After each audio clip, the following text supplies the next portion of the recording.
I'm excited to speak with Ricardo Yes. Larroudé. Well, I say Larroudé, but Larroudé. because I like, yeah, Larroudé, because I don't want to be rude. It's not Larroude, it's Larroudé. So it's a French name. So the accent makes it say Larroudé. Larroudé. Yeah, day. How you pronounce it in America? So in French, it'll be Larroudé. Uh-huh. In the US, I say Larroudé. Larroudé. I just say Rue, but Larroudé. But I make the emphasis on the A, Cool. So it's not Larroude. Okay, so I try not to be rude. yeah, I'm happy to speak with Ricardo Thanks for Larroudé. coming.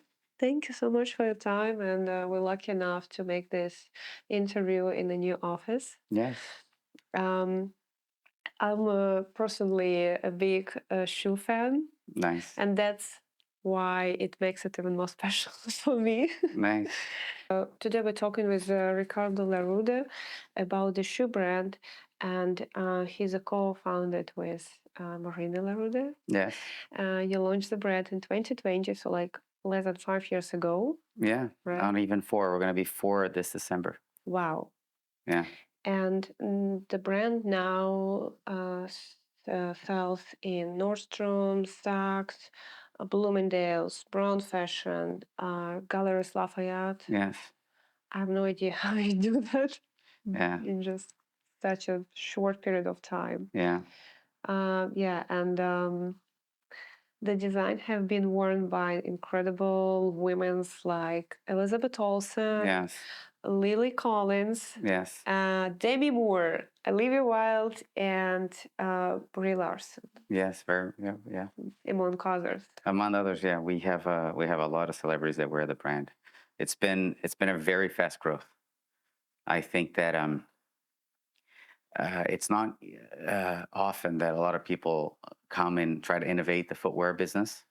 It's so hard to make shoes that usually whoever is making them tries not to break the formula and do new things. So every once in a while, every 20 years, there'll be a new person that comes and either switches where they're making it or the process. And it's something that people wear all the time.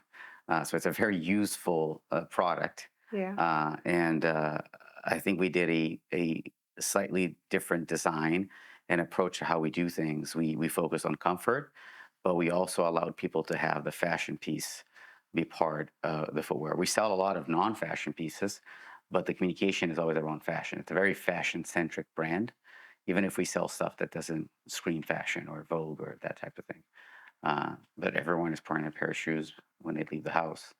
So they wear it. It's like toothpaste. People wear shoes all the time. It's a very useful product. Yeah, I can relate. I have 40 pair. Yeah. Could you please tell me a bit more about your guidelines when you're building the brand visual content? Sure. So we wanted to be a very inclusive brand. It started, a lot of luxury brands try to create this distance from the consumer that, the brand is looking down on the consumer. And I always liked the brand Benetton. I don't know if Yes. the campaigns, which was very much about inclusion and bringing people in.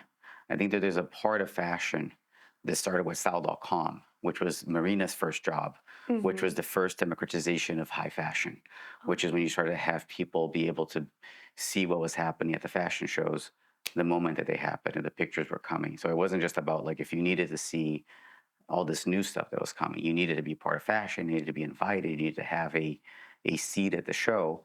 And then Sal.com started to take the pictures and show it to the world before everyone could see it. So there was a big democratization of fashion. So we wanted to have a brand that wasn't about, there's a lot of fashion, it's like you can't sit with us.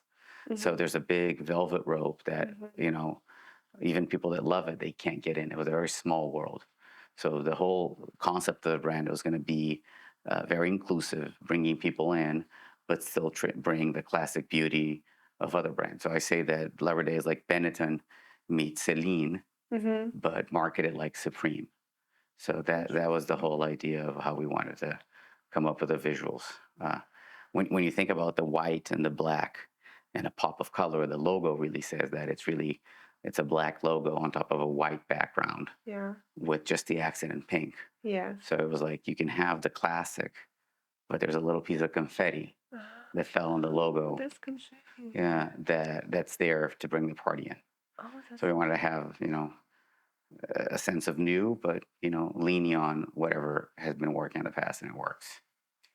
that's That's the idea, and it's really about being inclusive, and anyone can be part of the party. It's not about excluding people; it's about bringing people in. Is it any typical process of creating the visuals for the The brand? visuals we wanted to work more like albums are released, and the brand really forms in a way we're a brand but also a platform. Yeah. So we didn't want to have a brand that only spoke one language, and it wasn't just about having a woman on top of a camel in the Sahara Desert, Yeah. but it's a brand that could speak about that Mm-hmm. and also have like a woman with boots in Berlin, Mm-hmm. and also have with cowboy boots in the desert in America. Yeah. So how do you create a brand that can talk to all these stories that fashion tells? It was really about that. So the process is we always have new things that are coming, and we try to come up with a theme for the specific launch that we're going to do. So in a way, it's very editorial, like a magazine. And we used to do things, every 3 months or longer. But the idea is that we'll always be doing this, and there'll be other brands that will be, even within Larroudé, we have lines that feel more, like hardware, or we have evening wear. Mm-hmm. So we'll allow these different stories, these albums. Mm-hmm. It's like movies, you can have a 007 that's completely different than a different 007. Yes. So as long as you can tell these many stories, that was the idea. And we have a team, we have an internal team, the fashion office that Marina runs. And we're always trying to get and pick people and invite people to be part of this. So we'll work with different photographers, we'll work with different makeup artists, and even other brands. We'll invite designers that couldn't get into footwear to come up with the designs, and we'll launch stuff like that. It's Jonathan Cohen or McCarrion or Jennifer Fisher, also De La Renta. We'll do the hard part. I'll do the hard part, which is building the whole ecosystem for this and making sure that everything is working. So the fashion people could get the party going. I like the concept about the great stories. Yeah. And you kind of answer my further questions about how often you drop the new collections. You already said that it's Yeah, so we started, and there's this thing that happened in post-war that people used to get together in Paris or New York or Milan, that everyone in fashion would get together. So the people that would actually distribute the products would get together. So the Fashion Week was basically so the buyers yeah. could get together and see it, and then they would decide what they were going to be selling 6 months Yes. in advance. We do the whole thing. So we're creating the designs, we're crafting the products, we're taking the pictures, and then we're also selling. We sell in all these places that you listed, but majority of what we sell is on our own website. So this ability to go straight to the end consumer doesn't. You don't have to really work in collections that work every 3 or 6 months. You can be doing things in every week. Like for the next year, we're going to be having new things coming out every 7 or 10 days. Wow. Yeah, That's a lot. It's a lot. The idea is that you don't have to produce thousands of products and then hope that you design the right ones. Yeah. If you launch them and you just make a small sample size, then you can chase into what's really working. It's almost like if you post something on Instagram and something goes viral, I can just go make more shoes. If you do that and you're working with Italian manufacturers, it will take you another 9 months to a year to get a new batch of products delivered. Yeah. Because we built our own factories, I can get stuff done in 2 weeks. So I can get 2,000 pairs any place in America within 2 weeks. Wow. And that inverts the risk. So I don't have to be worried about if something's going to sell or not. I can just make 20 of them. I can make one of them, put it on the internet, and if people buy, then it becomes a bigger thing. There's something that happened, like Zara, when they were founded, they really built the whole supply chain. behind them. They didn't have a very powerful brand on the other end, so they would copy a lot and just ride the trends and be fast fashion. What we wanted to do is that let's connect the whole supply chain Yeah. and the value proposition. And then instead of putting a low value design at the end, what if we had like a Tory Burch or a Coach or something of a higher, and you can sell products for like $300? That's very powerful. And we also manage the whole sourcing based on data. So you can just see if like white ivory leather is selling, we can start stocking up on that specific material. And if I have a last that's been a winning last, which is like having a chassis for a car, and then tweed is trending, we can come up with new uppers for that winning model. So even if I have, done engineering that's very heavy for a specific product, and there's a big trend on a specific fabric, we can just ride that and put that fabric into the uppers. It's there's a lot of engineering that goes into footwear. It's very hard. It's I didn't know. I don't come from the fashion world. This is all very new to me. But Marina does. Marina does, and I always had to learn new industries. I was always like an investor and looking at other industries, and I had someone teaching me and telling me. And there's a lot of things I was like, why do you guys meet every 3 months or 4 months? Well, because people need to go and pick what they need to buy. I said, well, but the customer is the one that should be dictating that. So just show the customer, 3 months in advance, and they can start planning their buys. I don't have to get someone else that's going to try to. Yeah. No one really knows what's going to happen in anything. So you just check in. But in anything, like no one knows what the interest rates will be. No one knows what FX will be. No one knows if the color of the season next summer will be yellow or green. Yeah. It might be blue. So if I have the possibility to do that, that's quite powerful. And it allows you to do 4 different things at the same time. I can get the woman on top of the camel or the woman in Berlin, and I have the same chassis of footwear to deliver that. You mentioned that most of the sales come from the website. Yeah. Could you track how, track sales leads from a different types of different presentations of your brands? Yeah. So the store actually doesn't start at my website. It starts with the ads that are running. Yeah. So the way I keep thinking is that it's like having a window on Madison Avenue. Yeah. I get to do those windows, and I get to pay Facebook to show to those people. So that's when my store really starts. And there's a lot that just by the creative that makes people stop. That's one of the part. The second thing is then if you can show through the photo shoot what you're really trying to show in the shoe. So if the shoe is about being flexible and comfortable, we can do that as well. But we track very closely everything that was shot, and we look at how long people have seen it, and then if things are working, we do more of that, and we test different sounds of what's going on, and if that sound is working, we try to use that sound on other things that we do. Yeah, there's a lot of things that we did. A lot of people that didn't know the brand. It was like a Red Bull. So we have the thing that every shoe comes with a protective peeling thing at the bottom of the shoe. So we just put that on, and we have the person peeling, and the sound in the ASMR that made a lot of people stop and say, "What is that?" It's like Red Bull gives you wings. It wasn't about like saying, "Hey, you this drink is going to give you a lot of energy." It was just Red Bull gives you wings. They're like, "What is that?" And then when you go to the store, say, "Oh, that made me think." So we do track a lot of that. We track, we present it to thousands of people, hundreds of thousands of people, and we see what's resonating with people. Wow. It is very connected. It's not guessing.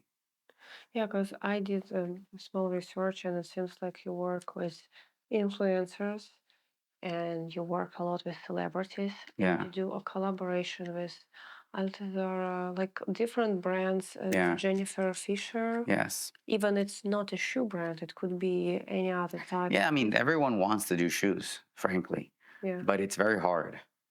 And a lot of people that can do shoes don't open the doors for people that want to do shoes.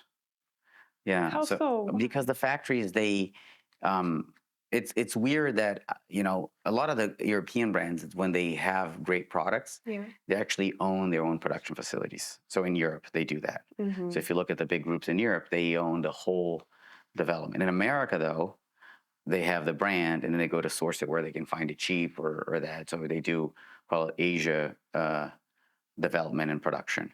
In Europe, if you look at Birkenstock, 95% of what they do is done inside their own facilities in Germany. Mm-hmm. If you look at Tod's, the same thing. If you look at Prada, Mm-hmm. I think 95% of the factories are owned. And that. So we although we're based in America, we're following the European way. Mm-hmm. We're going to be product first, and we're trying to do that. Whatever we develop and we can get done on our products, we want to keep that in house. And the way I think is that I don't want to tell every story out there Mm-hmm. with my own brand. Yeah. I think Polo ended up doing, nautical polo, snow polo. They did, teddy bear, and they do socks, they do underwear, they do evening gowns, they do suits. But if you do that, the brand becomes too thin. Mm-hmm. And in some stories, you need a little bit of depth, to tell. And I think that the European groups that have different brands allowed these brands to tell their own story. For us, it's important to have other creatives be part of this. So if someone comes up with an amazing pattern that will go with their whole collection, I invite them to use the machine that I built to put their stuff there. And they always want to have, everyone would like to have the whole look, that's cohesive with the brand. Yeah. And that's been working well. And then you get a whole different customer base. The shoe business is very much a trust business. So once they trust that Larroudé will make them comfortable and they know the quality is good, you just have to add the creative from a different designer on top of that. And that's quite powerful. Who created the first design and how many of like the first drop? How many designs? So we did for 30 SKUs, and there were about 30 shapes, and we had about 90 SKUs for the first ones. And not many, that was one of them. The blue one was the first one. We had a series of one, but that was the most unique one because we had a lot of them were more generic. But that one, because it was printed on patent leather, we were able to tell the story. And then from the daisy, we said, what is the code that's here? How do we get to involve this specific thing? We keep trying to find deeper codes within the stuff that we did. So the daisies became the Milan hardware, which is little flowers as well. We try to find whatever is working. It's like, okay, what is specific about this? Is it the color? Is it the shape? Is it the hardware? And then we try to navigate that into becoming like families of products. Did Marina create any design herself? Yeah, she is, I think, one of the best fashion directors that are out there. She always works with like new people. They came in and she started as a stylist, and then she evolved to become a editor. So Marina can look at a wide range of products and then pick 5 that will start to become a collection. She will have specific, verticals of products that she wants to get, and the specific shape of the heel or the front. She'll say, no, it's not that. It's a millimeter this way or that way. But I want to say that like footwear designers, there's a lot of technical aspects of it. She's not a footwear designer. She is the chief creative officer. So we have a team of like 4, 5 different designers that are always coming up with new things. And they're always incentivized to draw outside the line so Marina can edit them back into the beginning. And the idea is that we have other creative and collaborations, that there's some stuff that Marina, it's not her thing, but we're here to serve the client. Yeah. So we need these people to come up with stuff that wouldn't be for her, but she will find and edit it down to be, she doesn't like square toes, for example. Marina doesn't, but we need to have those as well. The pointy shoe, the very pointy that people are doing now, it's not her thing, but she will find and say, yeah, there's a specific clientele that does it. So Marina was, there was a lot that she felt that was missing from having accessible like Manolo back in the market, and have what if Manolo could actually do from basics to the extreme, and instead of charging $900 for those shoes, or even Louboutin, like how can you come up with with a brand that could have people just like Uniqlo. Like before, when you were buying cashmere, you'd only buy black, gray, or blue. Mm-hmm. And then Uniqlo came, and all these other places that they're sourcing from other places, and you can have like a pink cashmere. So the idea is that we can do all of that. Yeah. Mm-hmm. I just noticed that you have lots of Porsche, and did it has any influence on the design of the shoe, or it's A just lot of you, what? Porsche?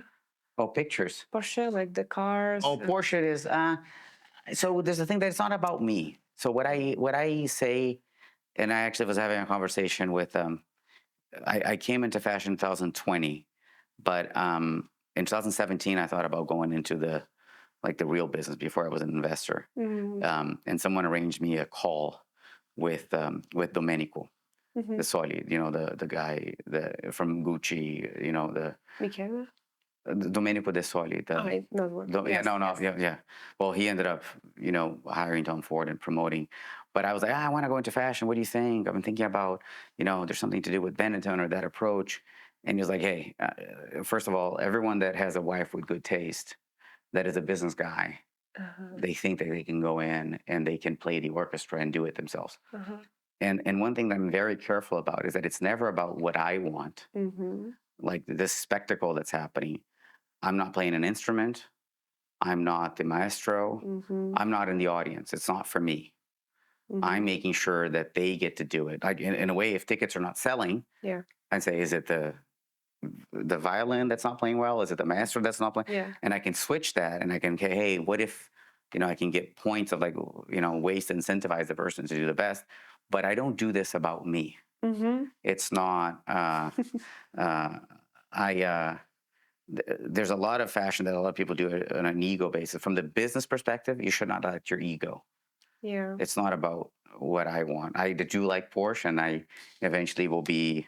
I like the design aspect of it. I like that I like cars that were kept the same for 60 years. So they launched the shape of it. It's been the same. Jeep is the same thing. Mm-hmm. So Jeep, there's some cars that have been around, and they just made it better and better by making the lines and the design deeper. So I do try to bring some of that whenever I see that there's something good on a specific shoe, Mm-hmm. I incentivize them to say, hey, go deeper into that. But it's not for me. This is Mm-hmm. about the customer. The whole company is about the customer. It's not to make me happy. It's very business perspective. Yeah, I'm not an artist. I think I have, but it's like I'll need a CEO to do that for me. So you always need to have the balance. So for Yes. creatives to thrive, you need to have someone that's like selling the tickets and making sure that the air conditioner is being paid Yeah. at the, good people that are in fashion, that you got to come in by accident in the business side. But it shouldn't be about what I'm doing. You mentioned the balance. So what kind of impact brings to the brand like e-com shirts and more like advertising, like the campaigns? Yeah. So there's some things that are really good for brand building, and it's more on the organic side, and it's after the person. You don't put money behind some Mm-hmm. ads that we do. Mm-hmm. So we're always about inclusivity, and we've Mm-hmm. had shots from all different ages. Mm-hmm. But we try to run ads on that. Mm-hmm. Those don't perform. Mm-hmm. But we believe in that, but it's not the best way to get people in the door and buying the shoes. It's other stuff. I say that people they buy the legs and they get the shoe. Mm-hmm. So, you need pretty legs to sell shoes. It is how it goes. Yeah, like the product shoot, usually you can just fall in love with a shoe because it's kind of like an art object. And I do the same myself. I just put the shoe, I cannot wear them. Hmm. It's uncomfortable, but I like them as an object. And this is like an e-com shoot. It's a product shoot, but it's That. a campaigns when it's like it's a mood, it's models, it's this movement, and you can have a feeling of the brand. Yeah, the whole feeling we do. And then we're trying to do the next ones that we're going to try to do is that we're going to play with multimedia and more movie like, and will be sentences said. Yeah. So we started as really magazine, like the whole creative team. We used to work at Teen Vogue. So it was very much stills, and now we have videos and concepts and ideas that we're introducing. A lot of movie stuff. I try to. That's one thing I try to bring. I do like movies a lot, So the reference for movies I can bring a lot. I give them ideas, and they pick the ones that they want. Like a stop frame from the movies. Yes, I have. My first job was a clerk at so I've watched every movie from the '90s. I love that. So the one that we're doing now, we're going to shoot next week at a house, and I was sending them all this Rear Window Hitchcock, and I was like, hey, one of the videos that I sent to them and say, he was like, imagine that you have a scene and just have five people talking about baseball, very boring stuff. Then a bomb goes off. And then he said, well, now say at the beginning of the scene that a bomb will go off and have it run for 5 minutes. Wow. It will make the audience engage a different way. So I'm like, okay, so you're going to shoot these. How are you going to tell that this person is this? How are you going to put that on the shot? What text are you going to add? Are you going to have maybe the voice of that person thinking? So I just incentivize them to do that type of thing. But it's their idea. I give ideas on the framing of how they could enhance their creativity. But it's like it's their character. It's really their character. I can't. It shouldn't be mine. So movies, your inspiration. Yeah. Okay, let me take a look. So Hitchcock will be one that we're going to be shooting at a house, and the people will be seen from the outside, inside the house. Do you use like in-house team for something that you need to produce regularly, like Yeah. So we you use we outsource? use in-house, but it's a team of two people that we have here. So they're always hiring people from the outside. And as we grow, and we're going to have other brands, and we won't be able to do everything in-house. So they will become more of a production company that they'll make sure that they're following the process. And it's going to grow from there. We do in-house, like creative team, but the idea is that we're going to start hiring other folks. Like And outsource. and the one thing that I want to do is, just like in music, a band, you need a bass player, you need a guitar, you need vocals, you need drums. And in fashion, the way I'm thinking is that you need a product, then you need a concept, and you need a model, you need someone to put the makeup. So all of this together becomes a fashion product. Just the shoe alone, without saying any of this, is just a commodity. So the whole fashion is the combination. It's like a band of all these IP people together. The idea, the idea is that I'd like to put all these people together, and I need to find a way to attach that to the success, the economic success of what these people are doing together, and then figure out a way that comes back to the whole industry. So that the idea is that I want to create that, and there's some things I think I can do, and you can do that a lot if you're selling it yourself. If I end up creating an album that's amazing, and it's because I have a model or an influencer or someone that's like a big or another brand that already exists, there should be a percentage of this marketing budget that's split between all the people that made a product a huge success. And then I'd like to have that documented, secured, and this becomes a product that whoever participated on that, like a band, like eventually the Beatles got together and sang Yesterday. And it's been around for forever. Yeah. And they've been collecting royalties on that product, this music product, forever. I think that there's these fashion products that could come from like 5 different people together: product, model, storytelling, and all that. So I'd like to. That's going to be something I'm working on, figuring out a way to economically incentivize everyone that participates. Yeah, like the main team, and then yes, exactly. And then if you could come up with like a great thing that goes forever, it's like a huge. I think fashion could have done that. If you go down back to like the Mario Testino or Karine Hodgfield, Tom Ford, Domenico De Soli, and then whoever was making the shoes, like those products are still selling today. There's copycats, but how do you come up with something that you document and then you protect? And then whoever's going to buy, a tuxedo shirt that's that specific color. I want to try to lock that in, and the people that created that keep collecting for many years. In a way, I think there's a lot of things that happen in the music industry that people had to sing, Monday through Saturday, every night to pay rent. Yeah. And then eventually they're like, let's do this thing let's document this. Let's make sure that we have lawyers to protect ourselves. Mm-hmm. And then someone else is going to distribute this. And then whoever did this party Mm-hmm. will keep getting the benefits of that. Mm-hmm. That's what I'm trying to work on to get it done. Yeah, based on your description, it seems to me that you're some kind of conductor of the orchestra. Well, the business stuff, I am. In a way, I try to do that. In a way, I try to do that. But it's not, ultimately, I don't wear these products. So I need to make sure that it's not about me.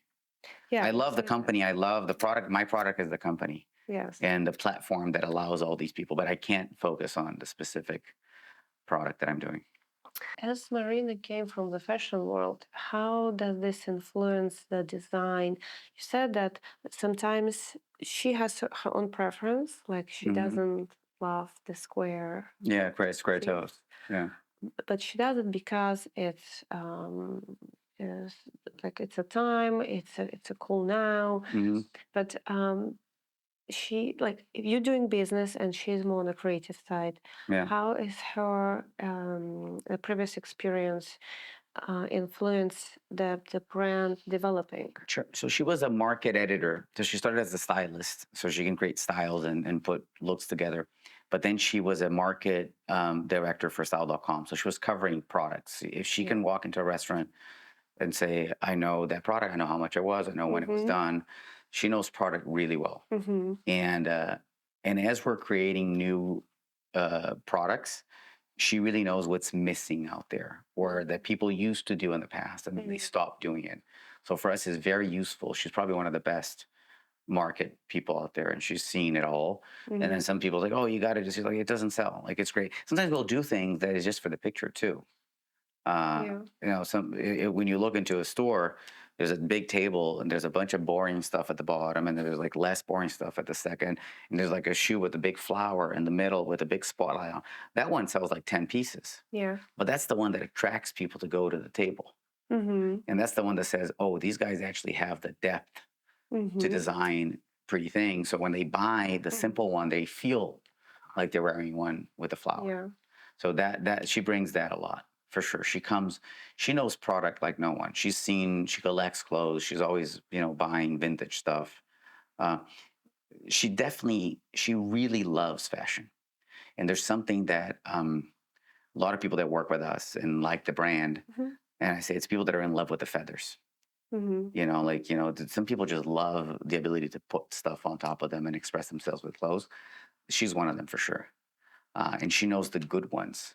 She knows the colors that really express. She knows the tone of red that makes it look cheap or it makes it look good. And she also brings a lot of surprise.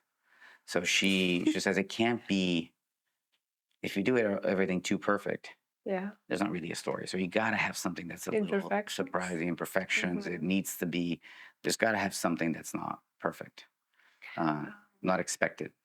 Is she the one who deciding who gonna create the next campaign or any other type of? Yeah, she runs the whole creative thing. I will push her and say, this is too boring, or like, you got to change it up. And she'll listen, but it's her. So one thing that I do is, and she's my wife, but everyone that does, if I have someone running technology or someone running, I really give them full autonomy. I'll push them. There's something I do a lot that is someone does something that's creative and it's subjective to opinions between 0 to 10.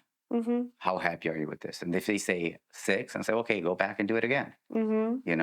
But she's the one that will be picking new people. But the company's getting so big that she can't touch everything that the company is creating. So there'll be brands and people that we're talking now that they'll be able to tap into this whole thing, and there'll be brands that it's not going to be her thing, but she's going to be saying, well, it's not my thing, but I know that there is a market for that. It's usually like on the set, like on a campaign set. It's usually you or Marina. I don't go to the set most of the times. Marina, I will show up, I'll visit, but it's not for me. And I don't want anyone at the set trying to make me happy. It's not. She'll be at the set. She'll be the one picking those sets that she doesn't go. She'll trust a team that's doing that. I'll go and visit once in a while, but it's not the model's changing clothes or that I should not be there. Mm-hmm. That's how I say. But they'll run through the mood board before, Yes. and I'll push them to add more layers of stuff. That's what I do. Yeah. That's how we do it. Is Marina herself choose the teams and prove the concept, and she's fully involved in the process, or she It depends on you hire like a we're production? busy around, so she needs to be in meetings. But she's always approved. She works in a way as an editor, like a fashion, director for. There'll be shoots that she was, doing for Teen Vogue. Mm-hmm. That there'll be a photographer. They would go all the way to the desert to shoot. She wouldn't be there, so she works as a director. Really, it's Mm-hmm. not. She's not like micromanaging each one of them. Mm-hmm. And there are ones that she's not there, and she's like, oh, I wish I was there because I didn't like the results. Mm. And there's some that she's there and she's like, well, I shouldn't have been there. I should have let them go crazier. But I think she also allows people. She always says that she allows people to be creative under her. So she allows people to make mistakes. Is she? Do you think if she open to try to collaborate with new talents, or it's usually? That's the thing that she loves the most is new talent. Mm-hmm.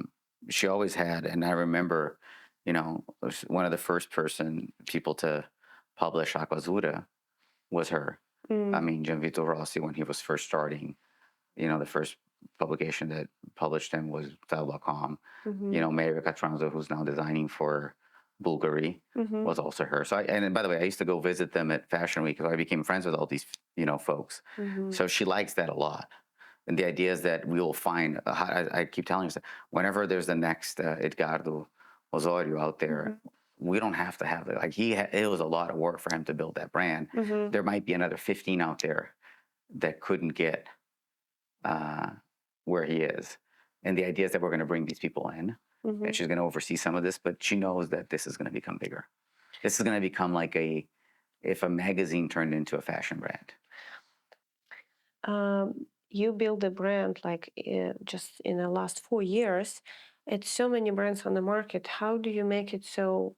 How do you make it grow so fast and so successful and be noticed and get your audience? Like, what's the difference? Yeah, it's since my first date with Marina, we keep talking about like hard work and luck, and obviously you got to have luck and then hard. It's the two of them together. Yes. But when we started, it was in the middle of the pandemic. The vaccines were not out. Like the first photo shoot, everyone was wearing masks, and everyone out there was locked up. Yeah. So we were able to share the same space that they all had on the internet, which are the little squares on Instagram that were coming. So I think timing was one thing that came together. The second thing is the combination of having someone that had 20 years in fashion and someone that had built other businesses and came from the outside. That's also luck. Like you can't plan that for 20 years that we learn. The fact that we're both Brazilian American, being able to do what we're doing in Brazil, the quality of the shoes, which is, the same as an Italian shoe for a third of the cost, that allows us to spend money on other things. It's not like we raise money. This is all done. The whole thing is paid by selling shoes. We only have like some friends and family give us some money in the beginning. So there's a lot of things that happen. It's almost like how do you make a lightning strike? Well, you start with a storm, then you grab an umbrella, then you go to the middle someplace, and then maybe you're going to get, 1 in 1,000, you're going to get lightning. And we were struck by lightning. And we kept, whenever that happened the first time, we went going, as fast as we could. The one thing that I do that's different is that being an outsider, whenever people came to me and said, oh, this is not how it's done, I'm like, I don't care. I was like, they're all gone. They're all in bankrupt. I mean, they're all out of a job. So and it's almost like I had to do things different. And I went down the path choosing to do things different because I knew that whatever was out there didn't work. I was talking to the owner of one of these big department stores, and I was looking at the constellation of brands that they sell and how many were dying or got already sold to someone because they went bankrupt. And I said, why is that? And the guy was like, I don't know. I said, it's because of you, because you're buying way too much, because you're like, hey, if I need to make money, I need the product in my warehouse. Yeah. And then if you don't sell, you run massive sales, then the brand gets hurt. Or then you call the brand back, which is usually like a mom and pop, It's all and you connected. say, take the money, take the merchandise back. And then they all go bankrupt. And I'm like, and I saw that happen at Barney's too, that the moment that these businesses start to struggle, usually the distribution channels, they go lean into whoever's the weakest, which is the startup brands, which is all the creatives are. And they're like, yeah, I'm going to pay you in 90 days, or they don't pay you. This is happening today. I mean, a lot of people are not getting paid by these department stores. So I try to do things different. So whenever they came to me and says, I'd like to buy your product, I said, great, you have to pay ahead, because I'm not going to make shoes and then I deliver you and then you don't. So I got prepayments. Whenever they come to me and say, I'd like to have 15,000 pairs of shoes, I say, I'm going to give you 3, because I don't want, if you need more, I'll make more. And we really built, I wanted to build, if you say, if I'm a designer, I'm not a designer, I'm a business designer. So what I did is that, how can I create something that actually I have an edge against my competition? Which is, for me, the ability to do amazing products, do them quick, and only manufacture the stuff that's actually working. And it makes a huge difference. Another example I'm going to give you, like Polo Ralph Lauren, an amazing brand. Most valuable American brand, I think. I think they sell 6.6 billion in product out there. Massive. Wow. They're worth like 15 billion or something like that. Compare that to Zara, which was founded 10 years later. And they actually make their product. And they control the whole value chain. And they're worth 145 billion. And compare, like, if you look at the 3 wealthiest guys in Europe, or, top 10, 3 of them are in fashion. How come this doesn't happen in the US? And I think it has to do with how they split the business, that they made people not be aligned. So my idea that I want to get the fashion people aligned is that, how do you make a brand? It's like, you got to have creative people. You got to have people that do the shoots. You got to have people that do amazing products. How do I make these people do really well if the business does well? Just like the music industry did, is that, Paul McCartney is a billionaire or multi-billionaire.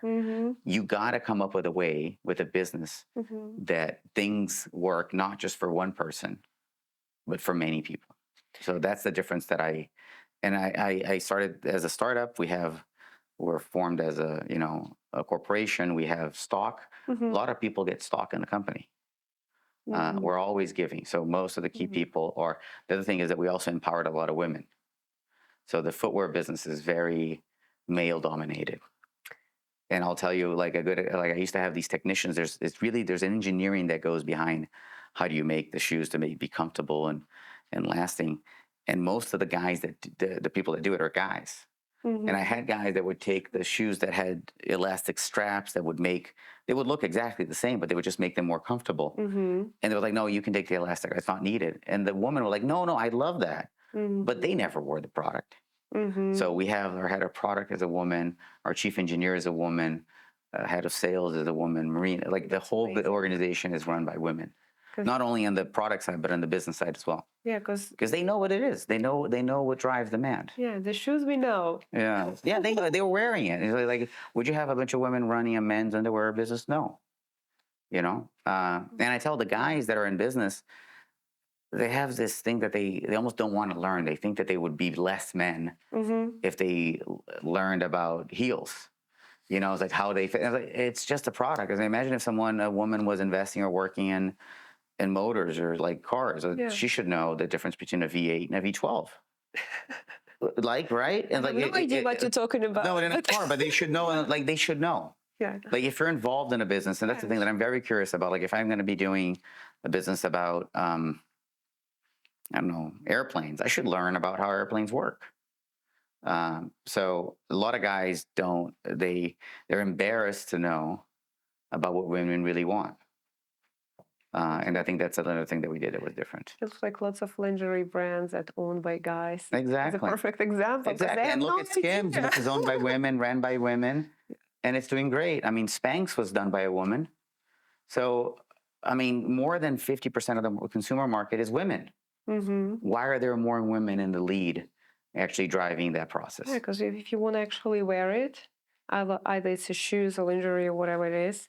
No, guys could do it as long as Yeah. they're really like I was literally with my head on the floor to see how people were, standing and understanding what the difference between having a flared heel or not, or what does the padding work. I'm curious. I mean, I'm a nerd. I like to learn about how things work. I saw one of your recent collection. It was like kind of like a small cushion We have under that. the heel. We have every shoe of a. It's an engineering. Yeah, it's an engineering. We have it's like memory foam. You want to make it soft, but it can't be in a way that it's jiggly like a pillow. Yeah. Because you want stability. Yeah, and it's a shape of heart, so it's. Yes, that is very good. Yeah, that one is actually that's been a very good hit of ours. Yeah. Yeah. Yes, and it's like a hidden heel. Yeah, Classic and many exactly. And then we can do high heels. They look nice, but they sell a lot less than kitten heels. Um, from my side, like if you live in New York, if you live in a big city, you barely know how your days will go. So you need to wear something that you're able to walk at least 10 miles. Yes. So high heels is just Yes. not And a enough. lot of the footwear, they're like, yeah, get an Uber. I said, I can't get Ubers every day. Yeah, high You gotta have a shoe that can go to the subway. You can get in and look nice. By the way, guys do that for their own sneakers. Mm-hmm. Why don't we create a product that women like? Do you focus on the American market, or you like going? So we are definitely 95% of what we do is in the U.S. Yeah. But we plan on we expect to be a global brand. So what we have now is that we're selling. We just built, as well as I was traveling, a distribution center in Brazil that ships from Brazil to any place in the world. So if you're in Italy, you'll get the shoes in 2 days. If you're in China or America, and that's going to open a lot of markets for us. I don't know how we were able to do this very well in the US. We have a formula on how to get to the influencers and how to get to the stylists here. That's one thing that I'll be recruiting people that could do what Marina did in the US for these other countries. So we'll have to find marinas in Italy. We'll have to find marinas in Germany. And then what we do is that we have a very good relationship with the influencers, but we never paid anyone to wear our shoes. That's not something we do. We'll give the product and have them, wear and hopefully opine on. But the whole idea is getting people that are opinion makers, mostly stylists, that are going to the big stars and they have an event or they have something, and we'll say, hey, we have a good product. You should. And then if they call us, and that's one of the things that we do in the office, they say, hey, I have a photo shoot tomorrow and I need a green shoe. We'll be the first ones to get the green shoe delivered.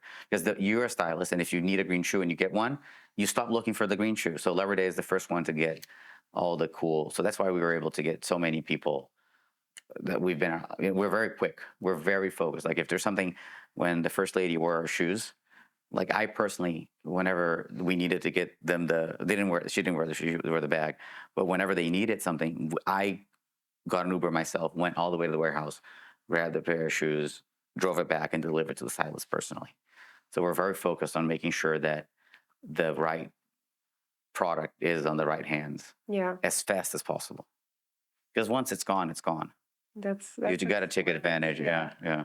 We do that. We have an office in LA that does the VIP dressing. And then here for stylists and influencers, we have and it's all very data. Like we have like a bunch of spreadsheets, and we follow like the stock market.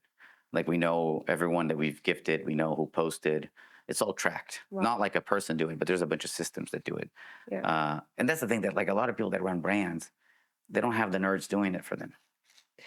Are you, if you're going to grow up the company and become a worldwide, as you just said, are you going to create a separate type of content for the different markets? I will have to learn if that's what's needed. I probably.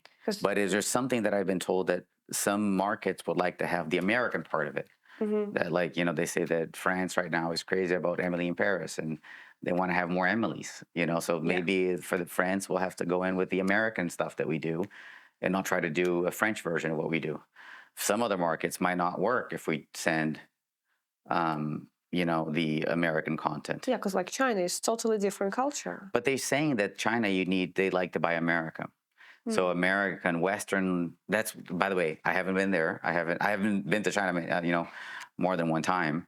But I don't know what the market is there. But I've been told that they actually like to buy Western brands. They are not looking for.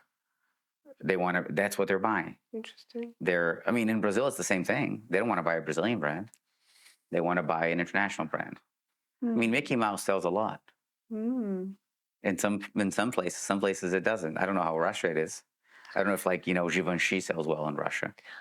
Well, it's hard for me to say what Russia preferences now. I mean, girls in Russia now, but usually it's a part. It's a high heels. It's a show up. It's a dress up. But if you brought content that they knew came from America, would it perform? If they knew. If the market looks like it's shot in like a cowboy boot, would a cowboy boot shot in Austin or shot in West America, would that work in Russia? I don't really think so, because Russian girls, they prefer classic, they prefer being stunning. So that's the thing. And also it's a weather moment, because you cannot wear something that you're not ready to get dirty a half a year. Yeah. The one thing that we're working on, we actually had a meeting with someone that does AI, that they can basically transform the shots. If they have, if you need to sell in Nigeria, they can turn all the models to look Nigerian. And that's something that's going to happen. So there's something that you'll have all these shoots to have them, but technology is going to help us do a lot of it. I don't think it's going to be everything, but they say that, like color of the legs, depending on the marketplace that you are around the world, the conversion rate changes a lot. And there's some markets that you need to have legs, and some markets you say, no, just put the shoes on. But I'm not going to believe what people just tell me, because we'll just put one that has the legs and one that doesn't have the legs, and whatever works, we'll do more, Yeah. If you're going to create the separate content for the different markets, is it going to be like a local teams you're going to work with? Yeah, so I think that as we have businesses that are if we get to a business that's like like in Italy, and it's working, and like producing local content will make it sell twice as much for sure. Whatever works, we're going to start like having this, and this, hopefully we can start acting like an agency. And then if we're ever created for the Italian market or the French market, if we get the band together, that it's the shot, that person gets a portion of the sales.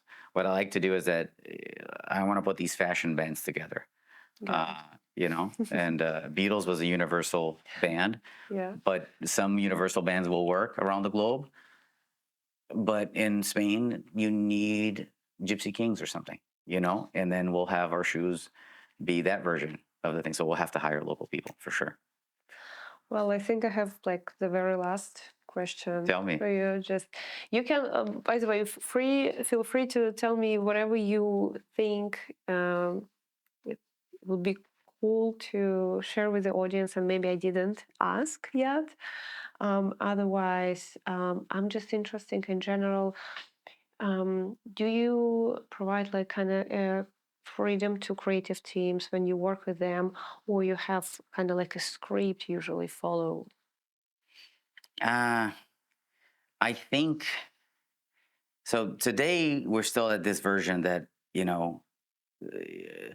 can go outside, but you'll be edited back in by Marina to make sure that we're not all over.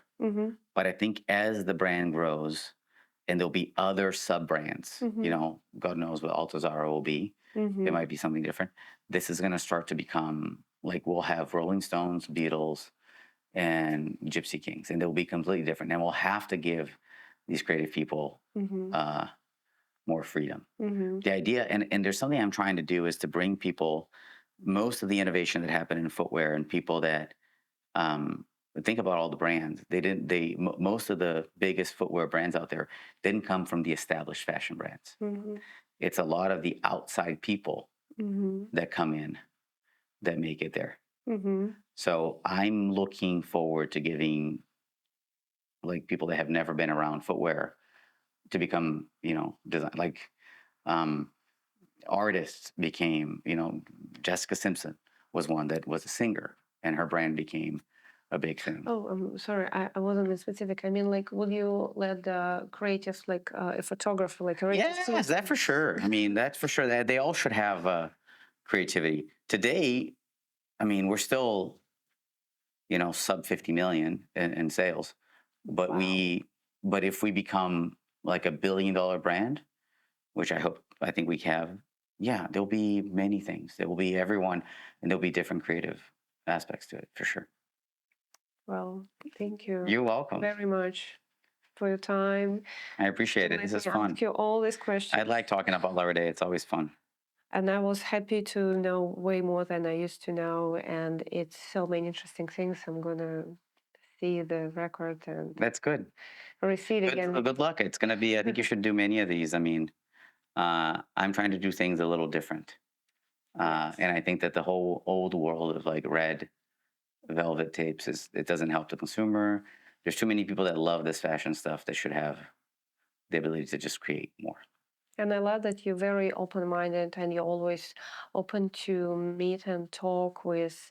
Like I remember we met the first time like a couple years ago, and I was just brand new for New York, and I think I just simply texted you on Instagram without even expecting anything. But we actually met. It was Yeah, super nice. And yeah. I think that I think there's a lot of hidden talent out there, and I want to mix things up and have other avenues for people to thrive. well, that's why it makes you and your brand so fast growing and so successful. I want to do other products too. I want to do jeans. I want to do, Oh. tights. I want to do a bunch of other things. This is great. Thank you. Thank you. Awesome. How long was it?